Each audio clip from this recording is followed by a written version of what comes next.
Chapter 2. The Bright Blue Sea. Jack felt hot sunlight streaming into the treehouse. He smelled salt water. He heard the sound of waves. He and Annie looked out the window. The treehouse was in a palm tree. Beyond was a bright blue sea. A tall sailing ship was on the horizon. It was just like the picture in the book. "Too late!" squawked Polly. "Look!" said Annie. Polly was flying in circles above the treehouse. Then she swooped down to the ocean. "Come on, let's follow her. Let's go in the water," said Annie. She took off her raincoat and dropped it on the floor. "Wait, we have to study the book first," said Jack. He started to reach for the book, but Annie grabbed it. "You can read it on the beach," she said, without even looking at the cover. She shoved the book into Jack's backpack. He sighed. Actually, the water did look wonderful. "Okay," Jack said. He took off his raincoat, too.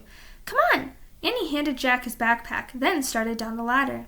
Jack folded the raincoat and put it next to the stack of books. He put on his backpack, then he went down the ladder. As soon as Annie hit the sand, she ran toward the ocean. Jack watched her wade into the water. She was still wearing her rain boots. "Your boots, Annie?" Jack called. She shrugged. "They'll dry out," she said. Jack took off his boots and socks. He put them beside his pack. Then he rolled up his jeans and ran across the hot sand into the waves. The water was warm and clear. Jack could see shells and tiny fishes.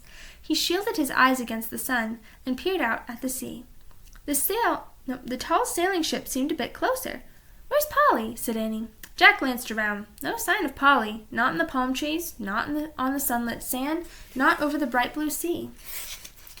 Picture. When Jack looked out at the sea again, the ship seemed even closer. Now Jack could see its flag. As he stared at the ship's flag, a chill went through him.